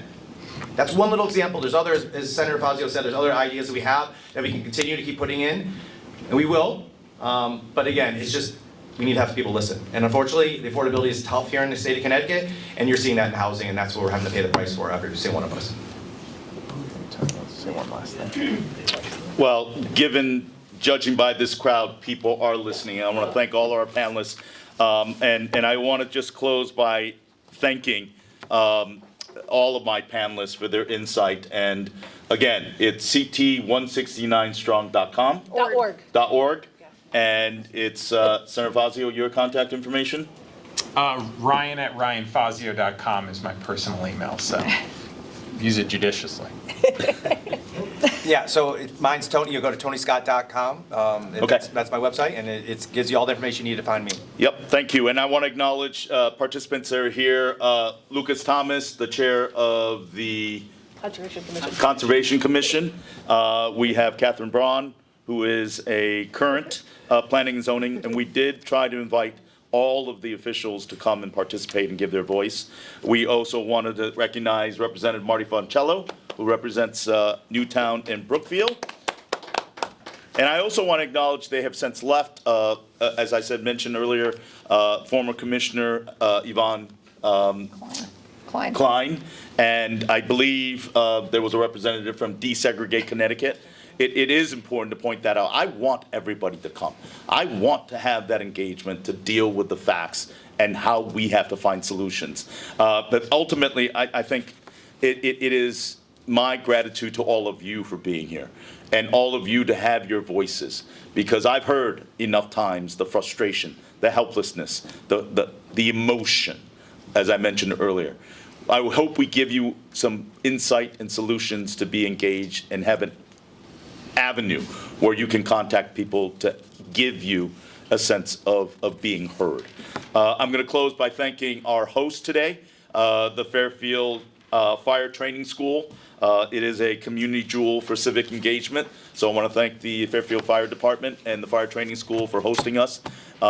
If there's any other questions afterwards, you're welcome to grab the panelists to say hello, but from my gratitude and appreciation, I want to wish everybody a happy Hanukkah, happy Kwanzaa, Merry Christmas, Happy New Year, and for those that want to celebrate it, Happy Festivus.